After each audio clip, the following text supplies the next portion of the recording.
नमस्कार, मावळ न्यूजमध्ये आपलं स्वागत. मी सुभाष भांडे आणि आपण पाहताय लोकप्रिय न्यूज चॅनल मावळ न्यूज. ग्रामपंचायतीचे ग्रामसेवक व गावच्या रहिवाशांनी मिळून चक्क करुंज येथील ग्रामपंचायत दप्तरी नोंद असलेला रस्ताच विकला आहे. अशा प्रकारचा हा धक्कादायक प्रकार करुंजच्या बौद्ध वस्तीच्या रस्त्याबाबत घडला आहे आणि या प्रकारामुळे मावळात सर्वत्र एकच खळबळ उडाली आहे. शासकीय अधिकारी आणि रहिवाशांनी मिळून एकत्रितरित्या केलेल्या या गैरवर्तनाची सर्वत्र टीका होत आहे. गावकऱ्यांचे ये-जा करण्याचे यामुळे हाल होत आहेत. राजकीय दबावापोटी आणि बड्या राजकीय नेत्यांच्या हट्टापायी अधिकाऱ्यांनी या रस्त्याच्या चुकीच्या नोंदी करून या रस्त्याचा गैरव्यवहार केला. त्यामुळे अंगणवाडी आणि प्राथमिक शाळेत जाणारे विद्यार्थी, पायी चालणारे ग्रामस्थ सर्वांनाच गाळ आणि चिखलातून ये-जा करावी लागते आहे. मोठी वाहने, अवजड वाहतुकीने हा रस्ता जास्तच उखडला आणि खचला आहे. याबाबत येथील बौद्ध वस्तीच्या रहिवासी कल्पना कांबळे व त्यांच्या रहिवासी सहकाऱ्यांनी मावळ न्यूजशी बोलताना ही धक्कादायक माहिती दिली. त्यामुळे मावळमधील ग्रामपंचायतीत काम करणारे ग्रामसेवक आणि तथाकथित राजकीय मंडळी आणि तालुक्यातून येणारा राजकीय दबाव या सर्वांमुळे चक्क रस्ता विकला जातो अशा प्रकारची एक नवीनच घटना उजेडात आली. पाहूया याबाबतचा हा रिपोर्ट. हा तेच ना, बरं झालं ना. बोला, काय सांगाल? तरुण गावामध्ये बौद्ध रस्त्याकडे जाणारा जो रस्ता आहे तो अद्यापही पूर्ण होत नाहीये, त्यामुळे जो मानसिक त्रास तुम्हाला होतोय, काय सांगाल? त्या रस्त्याची 92-93 मध्ये नोंद आहे बौद्ध वस्तीकडे जाणाऱ्या रस्त्याची. फंड पडले दोनदा पण याच्यावर समाज कल्याणचे फंड पडले. माझे वडील सरपंच असताना या गावचे. आणि आता 2017ला एक तिराईत माणूस आहे, तो म्हणतो मी हा रस्ता विकत घेतला आणि देणाराही गावचाच आहे, घेणाराही गावचाच आहे. त्यांना माहिती आहे हा रस्ता आहे, रस्ता कसा काही विकत घेऊ शकतो तो माणूस, हा एक प्रश्न आहे. आणि वारंवार जसा तो रस्ता जीसीपीच्या सहाय्याने उकारला, जीसीपीने रस्ता दोन्ही बाजूला चार पाडली, तिकडनं पाडली, इकडनं पाडली, रस्ता उकरून टाकला. आणि मी आल्यानंतर पाहिलं तर रस्ता उकारलाय. तशा पद्धतीने मी तेव्हापासून ह्या रस्त्याचा पाठपुरावा करते, कंप्लेंट्या केल्या, बीडीओ साहेबांकडनं पण पाठपुरावा केला, तिकडे सीओ कडे गेलो, तहसीलदारांकडे गेलो, उपोषण केलं. अद्याप रस्त्याचं कुणी काही दखल नाही घेतली. स्वतःच्या पैशांनी मी ह्याच्यावर खड्डे बुजवायचा प्रयत्न केला, तरी त्याच्यावर पण कंप्लेंट्या झाल्या. वारंवार तक्रारी करून पण तुम्ही विकत घेतला अशा प्रकारचा दावा एक व्यक्ती करतोय. तुमच्या ग्रामपंचायतीने हा रस्ता खरंच त्या व्यक्तीला विकलेला आहे का? व त्यांच्यामध्ये काय व्यवहार झाले, काही कागदपत्र? नाही, ग्रामपंचायतीने विकलेला नाही. मुळात तसं म्हणायला गेलं तर जेव्हा रस्ता उकारला तेव्हा खरं म्हणाय ग्रामपंचायतीने त्यांच्यावर कारवाई करायला पाहिजे नव्हती. बरं, ग्रामपंचायतीने त्यांच्यावर कारवाई केली नाही.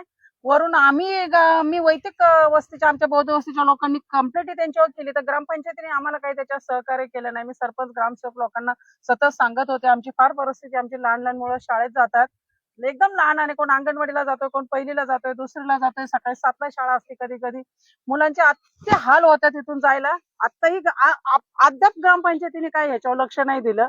एक साधा खड्डा सुद्धा त्यांनी आतापर्यंत बुजवला नाही. मग वैयक्तिक मी जर काय करायचं म्हटलं तर कंप्लेंट होतात. त्या रस्त्याच्या संदर्भात आमच्या दरोड्याची पण केस झाली.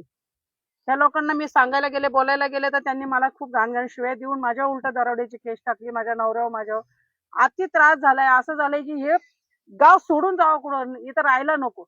वारंवार आम्ही अण्णांना पण तक्रार केली, अण्णांनी पण नाही लक्ष दिलं. मी सतत सांगते, आताही तुमच्या माध्यमातून मी अण्णांना बोलते, आमदार अण्णांना, की तुम्ही बघा सगळीकडे रस्ते झालेत, आमच्या रोडचं कडेचं गाव आहे, इकडं पवना डॅम आहे, खूप चांगली इकडं सुविधा आहे. बरं, आम्ही ह्या अशा रस्त्यातून जातोय. गटविकास अधिकाऱ्यांनी तक्रार केल्यानंतर त्यांनी ग्रामसेवकांकडून काय अहवाल मागवले होते का, किंवा गटविकास अधिकाऱ्यांनी तुम्हाला काय सांगितलं?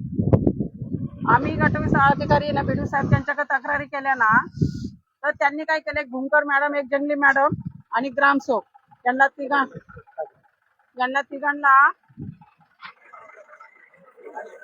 तिघांना बघा सांगितलं की तुम्ही स्थळ पाणी करा. तर त्या स्थळ पाणी करायला आल्या, तर त्यांनी ना स्थळ पाणी करायला आल्यानंतर त्यांनी अपोजिट वाल्यांना जे आमच्याशी रस्त्याशी बांधतात ना आमच्या संघ, त्यांनाच घेऊन सगळी स्थळ पाणी केली, सगळा चुकीचा अहवाल दिला. हे जीसीपीने रस्ता उकारला आणि भूमकर मॅडम, जंगली मॅडम आणि ग्रामसेवक निकम मॅडम त्यांनी तिघांनी अहवाल असा दिला की पावसाच्या ह्यानी हे रस्त्याचे खड्डे पडलेत रस्त्यावर. त्यांनी असा अहवाल नाही दिला की हे जेसीपीने रस्ता उकारलाय आणि हा मनाने नाही सांगत त्यांच्यावर अॅट्रॉसिटीचा गुन्हा दाखल झालाय. ती माझ्याकडे पूर्ण कोर्टाचे पण पेपर आहे आणि पेपरला पण आली होती ही बातमी. त्यावेळेला पत्रकार पण आले होते, समाजाच्या लोकांनी भरपूर आवाज उठवला, त्यावेळेला पेपरला बातमी पण आली. ही पेपरची कात्रण पण माझ्याकडे आहे. तरी ह्या लोकांनी चुकीचा अहवाल बीडीओला दिला आणि त्यांची दिशाभूल केली बीडीओची. या ग्रामसेवक आणि जंगली मॅडम बांधकाम विभागाच्या आणि भूमकर मॅडम प्रशासन अधिकारी आहेत त्या आमच्याकडे बॉडी आमची बरखास्त झाल्यामुळं. साधारण किती वेळा खंड पडलो होता रस्त्यावर? साधारण 2 वेळा पडला होता. तरी पण रस्ता पूर्ण झाला? नाही त्यावेळेला हो, आता नाही. त्यावेळेला आहे ना 92-93 मध्ये ह्या रस्त्याची नोंद होती ना, त्याच्यानंतर रस्ता चांगला होता. 2 वेळा खंड पडला, रस्ता पण झाला. हा साधारण विषय कधी झालाय, जवळजवळ मी 5 वर्ष झाले बॉडी होते त्या काळामध्ये एक माणूस म्हणतो की मी 2017ला ही जागा विकत घेतली. त्यानंतरचा विषय. मग त्यानंतर तो म्हणतो मी 2017ला ही जागा विकत घेतली. त्याच्यानंतर त्यांनी ह्या रस्त्यावरती काही करून दिलं नाही आम्हाला. खड्डे पडले होते. आता मला वाटतं 92-93 मध्ये जर समजा याच्यावर फंड पडला असेल तर आतापर्यंत रस्ता आज टिकत नाहीये, कारण की इकडे मशानभूमी आहे, तिकडे लगड वस्ती आहे खाली. अख्ख्या गावाचे मशानभूमी आहे ती. अख्ख्या गावाला इकडे ह्या मशानभूमीत जावं लागतं. असे ट्रॅक्टर वगैरे आता तुम्ही पाहिलं असेल, ट्रॅक्टर गेला खाली, पोलट्रे आहेत लोकांच्या, त्या पोलट्रेला पण हिकडनंच रस्ता आहे. ट्रॅक्टर पण शेताला लोकांच्या हिकडनंच जातो आणि त्याच्यामुळे हा रस्ता वारंवार खराब होतो, चालता येत नाही. मग आता ते फंड पडला होता, तो रस्ता संपला. त्याच्यानंतर आमचा विचार होता की परत समाज कल्याणचा फंड एक आला होता 8.5 लाखाचा, तर हा रस्ता करून घ्यायचा. त्याच्यामुळे त्या माणसाने आम्हाला हा रस्ता करूनच दिला नाही. की म्हणे मी जागा विकत घेतलेली आहे. मग काय त्यांनी रस्त्यासकट जागा विकत घेतली का? ग्रामपंचायतीने त्यांना रस्ताच विकलाय. रस्त्यासकट जागा विकत घेतली का ग्रामपंचायतीने रस्ता विकलाय? हे तुम्ही कारवाई का करत नाही? कारवाई का होत नाही? आता ते मला काय राजकीय लोकांचा दबाव त्यांच्या वरती आहे हे आम्हाला ऐकण्यात आलं होतं. आम्ही वारंवार बघा दर गुरुवारी सोमवारी आम्ही सतत सगळेजण मिळून जात होतो.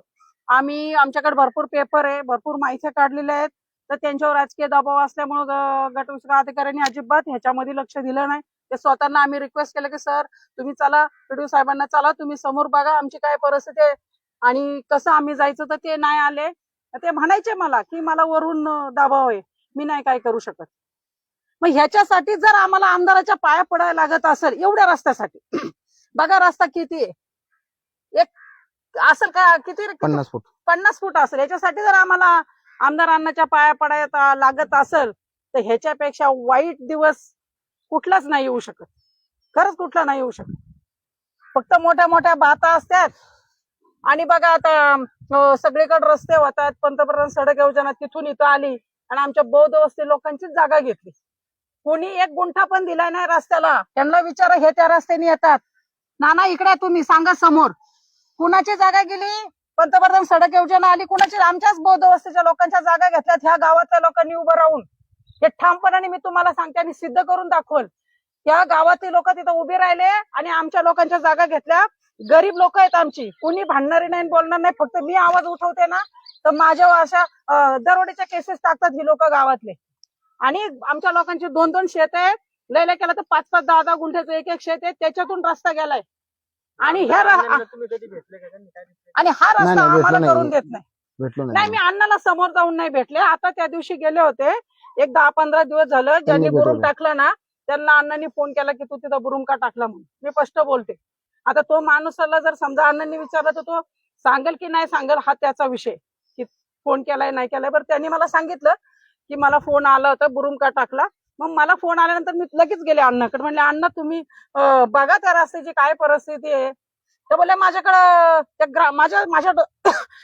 माझा त्या रस्त्याच्या बद्दल ताप झालेला आहे. तुम्ही एक ग्रामसेवकला आणि तुमचे काही पेपर असेल ते घेऊन या बोलले होते अण्णा. 2 दिवसात या मला भेटायला इथं. म्हणजे सर आमदारांच्या कानावर सुद्धा ह्या रस्त्याचा विषय आहे. 2 वर्ष झालं, आताच नाही 2 वर्ष झालं. अण्णांना माहिती आहे, कारण की अण्णाचे जे पी आहेत का कोण मला पण तेवढं राजकारणाचं नाही माहिती. ते अक्षय धामणकर त्या रस्त्याचे जे माणसं आहेत ना ती म्हणतात ना आम्ही रस्ता घेतला, ती त्यांच्या आत्याची मुलं आहेत. त्याच्यामुळं कदाचित ती लिंक असू शकते, त्याच्यामुळं हा रस्ता होत नाही. पण मला तुम्हाला अजून ह्याच्या पलीकडे सांगायचंय, जर हा शासकीय रस्ता आहे, ग्रामपंचायतीची मालमत्ता आहे, तर ह्याच्यावर प्रायव्हेट माणसाचा अधिकार कसा असू शकतो? आणि ही ग्रामपंचायतीची म्हणजे बख्खल जागा आहे, असं नाही की गावठाण आहे. आणि बख्खल जागा ही कोणाच्या मालकीची नाहीये, याच्यावर ग्रामपंचायतीचा ताबा आहे, ग्रामपंचायतीचाच अधिकार आहे. ही सरकारी जागा आहे. गट नंबरी असली तर तुमची माझी जागा असेल तर आपण विरोध करू शकतो. तर गावठाण जागा ही सरकारी मालमत्ता आहे आणि दप्तरी ह्याची नोंद आहे. आणि 92-93 मध्ये नोंद असलेला रस्ता जर तुम्ही आता अडवत असाल तर मग तुम्ही बघा आता सगळ्यांनी मिळून, तरी माझं कोणी बघत असेल तर आम्हाला न्याय मिळवून द्या आणि आम्हाला हा रस्ता झाला पाहिजे, एवढीच आमची अपेक्षा आहे. सदर परिस्थिती जी उद्भवलेली आहे ती उद्भवली अशा कारणाने की इथं एक कुटुंब राहत होतं.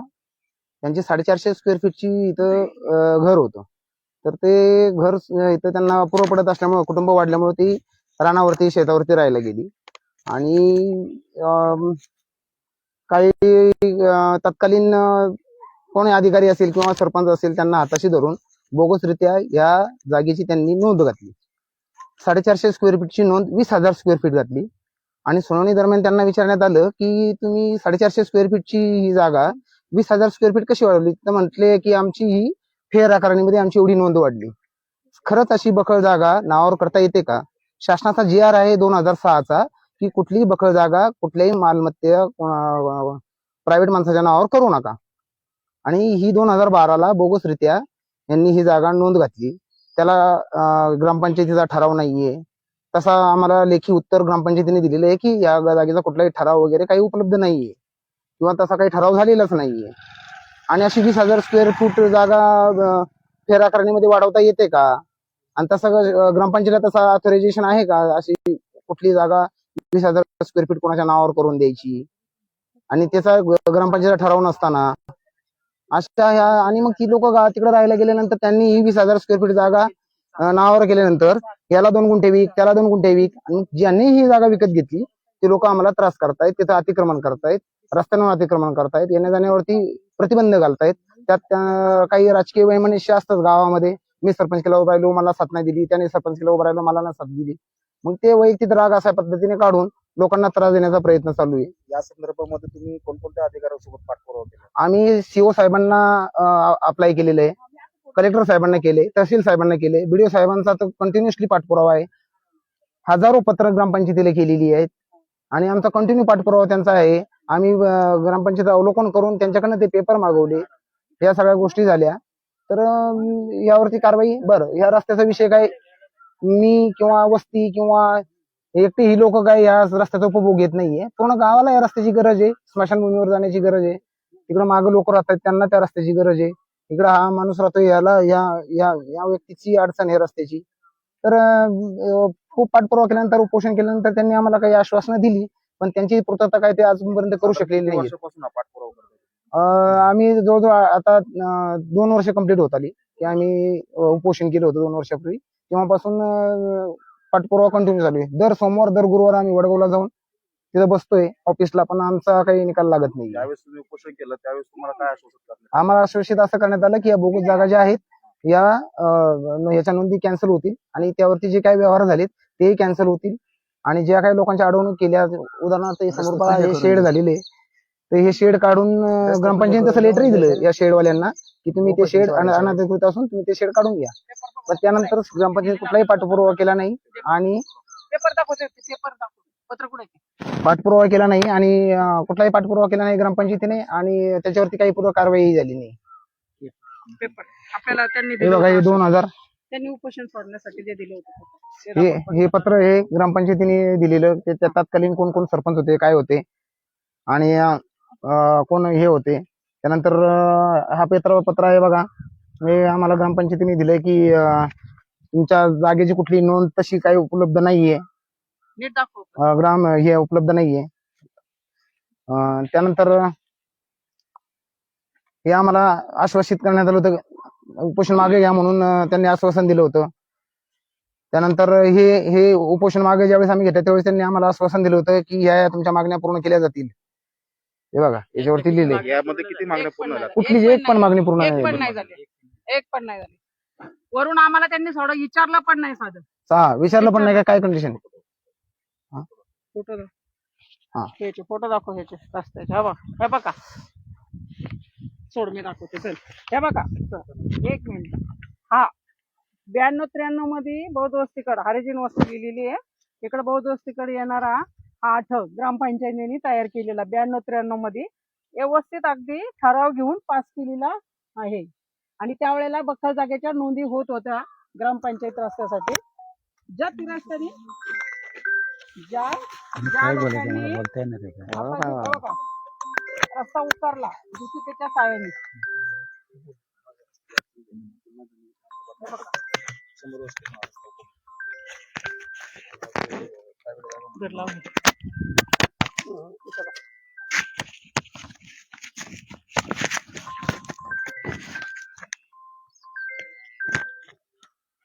हे बघा JCPने हा रस्ता उकरण्यात आला मे मध्ये 2 वर्ष. ह्या मे मध्ये 2 वर्ष झाली याला. हे बघा हे JCPने हा रस्ता उकरला. दुसऱ्या दिवशी पत्रकार आले होते. हेच आम्ही आहे, हे आम्ही, हा माझा भाव आहे, हे सगळे आम्ही आहेत. रस्त्यामध्ये उतरून आम्ही बघत होतो किती खोल रस्ता आहे. बघा दिसल तुम्हाला, कमरेपर्यंत चारी काढल्या होत्या ह्या सगळ्या. आणि जेव्हा शेंडग्यामधली एक म्हातारी वारली, शेंडगे घराणा मोठा आहे, त्यांची एक म्हातारी वारली, तेव्हा थोडासा तो बुरुम सारखा करून तेवढाच रस्ता झाला. अक्षरशः बापू अण्णा पण मैतीला आले होते. तळेगावचे मोठे मोठे पुढारी मैतीला आले होते. उड्या मारून गेले ह्या चारीवरनं. तर एकाने प्रश्न नाही विचारला की हा मशानभूमीला जाणारा रस्ता हा कुणी उकारला आणि हे कसं झालं. त्यावेळेला जर त्याचा आवाज त्या मोठ्या मोठ्या नेत्यांनी जर आवाज उठवला असता, अण्णा पण होते, बापू अण्णा होते, भरपूर आले होते लोक तळेगावची, त्यांनी जर तेव्हा जर सांगितलं असतं की हा मशानभूमीकडे जाणारा रस्ता काय झाला, आम्ही उड्या मारून जातोय, तर काहीतरी आमच्या रस्त्याला न्याय मिळाला असता. पण कुणी त्यावेळेला कुणी आवाज नाही उठवला. उरून ती लोक उड्या मारून गेली, मैतीला पण गेली, दिवसाला पण उड्या मारून गेली. आतापर्यंत तसंच राहिलंय सगळं आमचं काम. हे फोटो बघा तुम्हाला दाखवते.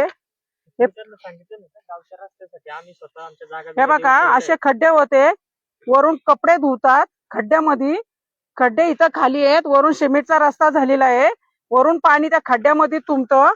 त्याच्यामुळे परिस्थिती फार वाईट होती. त्या संदर्भात मी वारंवार ग्रामपंचायतीमध्ये तक्रारी केल्या, पोलीस कंप्लेंट केली कपडे धुणाऱ्यावरती पण. तर त्यांनीच वरून माझ्यावर दरोड्याची केस टाकली. हे बघा हे घाण पाणी आहे बघा ह्या खड्ड्यामध्ये. आणि हे बघा तुमच्या माध्यमातून मी ह्यांना कळवते, अख्या पूर्ण गावाला ना, तालुक्यांना, की जर आमचा रस्ता आम्हाला करून व्यवस्थित दिला नाही, आमच्या हक्काचा रस्ता आहे, कुणाकडे भीक नाही मागत आम्ही, आणि जर हा रस्ता करून दिला नाही तर ही गट नंबरीची जागा आहे, गट नंबर 5 आहे, 9 गुंठे माझं नाव आहे, स्वतः कल्पना कांबळेंच्या. हा रस्ता उकारणार मी, खुलं आव्हान देते मी, हा रस्ता उकारणार. आणि मशानभूमीला पण कुणाला जाऊ देणार नाही, रस्ता उकरून टाकणार. गाव जाऊ द्या, नाही तर तिथं गाव तसंच घरात बसू द्या. कारण की आम्ही प्रत्येक वेळेला मी भांडते आणि हे 4 लोकांवर अन्याय झालाय आणि ही माझ्या बरोबर भांडतात. आतापर्यंत 2 वर्ष झालं आम्हाला न्याय मिळाला नाहीये. मग आम्ही आमच्या जागेतून त्यांना जाऊ देणार नाही. आमची गट नंबरीची जागा आहे आणि ही सरकारी मालमत्ता असून त्याच्यात आम्हाला अडवलंय, त्याच्यातून आम्हाला जाऊ देत नाही. आमची लहान लहान मुलं पण शाळेमध्ये जात नाहीत. अक्षय धामणकरांनी जर लक्ष काढून घेतलं तर आमचा कदाचित रस्ता होऊ शकतो. अक्षय धामणकर आमदारांचे पे आहेत आणि हा रस्ता अक्षय धामणकर होऊ देत नाही, असा माझा स्पष्ट आरोप आहे.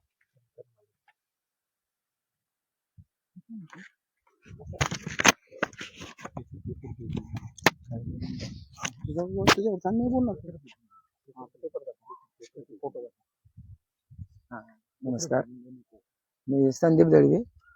मिळकत नंबर 107 मध्ये माझं घर आहे, राहतं घर.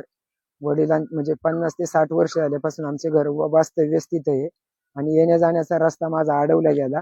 पुढे एक असं शेड उभं केलं गेलं, ज्याची मिळकत होती माझ्या समोर. त्यांनी ती जागा शेजारच्याला विक्री केली, त्या जागेची बोगस जागा विक्री केली. असू द्या, विक्री केल्यानंतर बाजूच्या लोकांनी मला इतका त्रास दिला की मला जाण्या येण्याचं पण माझं अवघड झालं. यापूर्वी तेवढ्या काळामध्ये माझ्या आईचं मोठं ऑपरेशन झालं की तिच्या दोन्ही वाट्या गुडघ्यांच्या बदलल्या गेल्या. तिला येण्या जाण्याचं इतकं अवघड होतं की आम्ही हातावरती घेऊन तिला हॉस्पिटलला घेऊन जात होतो. एवढ्या वाईट परिस्थितीत माझी मुलं जाण्या येण्याचा रस्ता माझा विस्कळीत झालेला आहे. मी वारंवार ग्रामसेवक मॅडमलाही बोललो, तुम्ही पट्टी वसुलीला येता, ज्या पद्धतीने माझ्या घरी येत होता, आता तुम्ही या, माझी काय रस्त्याची अवस्था आहे तुम्ही बघा. निकम मॅडमनी मला कधीही सहकार्य केले नाही. निकम मॅडमचं उत्तर मला यायचं नेहमी की त्यांची खरेदी जागा आहे, त्यांच्या खरेदी जागेवरती आपल्याला काही आक्षेप घेता येणार नाही, पण बोगस जागा खरेदी होते हे मला निष्पन्न करून द्यावा त्यांनी. बोगस जागा खरेदी होती कशी, वेळोवेळी निकम मॅडमचं मला हेच उत्तर असायचं. नेहमी मी ग्रामपंचायतीला पण 2-3 वेळा अर्ज केले की राहतं काम जे चालू काम आहे ते तुम्ही स्थगित करा, थांबवा. समोरच्याही माणसांनी माझ्या हातपाय जोडले, हातपाय धरले की बाबा आमचं काम चालू दे, आमच्या घराचं आमचं काम होऊ दे, आम्ही तुला रस्ता देऊ, असं मला आमिष दाखवलं, खोटं आमिष दाखवलं. मी इतरांची साथ न घेता खोट्या आमिषाला भूल पडलो, त्यांच्या भुली पडलो आणि मला रस्ता भेटेल ही आशा धरली. पण त्यांचं काम झाल्यानंतर त्यांनी मला असं म्हणतात ना की आपलं काम झाल्यानंतर आपण म्हणतो आता घे माझं काय गावठी भाषेत म्हणतो घे रताळ, अशी मला रताळ दाखवलं. रताळ आक्षेप माझ्यावर रताळ्याचा केला, मला रताळ दाखवलं आणि आक्षेप मला अक्षरशः जायचा यायचा रस्ता नाही. मी 2 फुटाच्या गल्लीतून येतोय, ते पण त्यांच्या बंगल्याच्या स्लॅबचं पाणी माझ्या डोक्यावर पडते. आता मी तुम्हाला तो फोटो घ्यायला लावणारच आहे. संडासचं चेंबर माझ्या रस्त्याला आहे, मी जायचं कसा हा प्रश्न मला पडतोय. मला दुर्गंधीचा वास येतोय, मच्छर इतर कीटक बिटक तिथे जास्त पसरली जातात. त्यामुळं मी माझा रस्ता मला खुला करून द्यावा हीच माझी विनंती. तुमच्या काळात नाही होतो ना 92-93 ला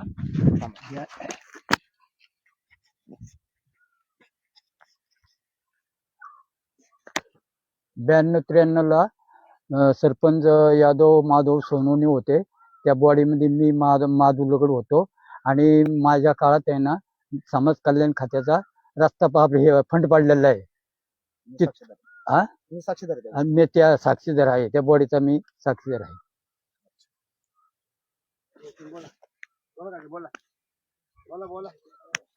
तर आपण पाहिलं तर या करुंज गावामध्ये हा जो रस्ता आहे हा खूप वादाचं कारण ठरतोय. इथे लोक जे राहतात त्या लोकांना खूप त्रास होतोय. तर लवकरात लवकर हा प्रश्न मार्गी लावावा अशी सर्वांची इथे विनंती आहे. मी अतुल सोनवणे करून मधून रहिवासी असून एक 37-38 माझं वय आहे आणि त्यापासून हे रस्त्याची अडचणच आहे. थोडंफार पाऊस उघडला का आम्ही त्याच्यावरती कुठं माती कुठं बुरुम असं टाकून रस्त्याची लेवल करीत असतो, पण आता पावसामध्ये त्याला खूप अडचण यायला लागलेली आहे आणि आमची 2 चाकी 3 चाकी वाहन इथं रस्त्यामध्ये जाण्याला येण्याला अडचण निर्माण होते.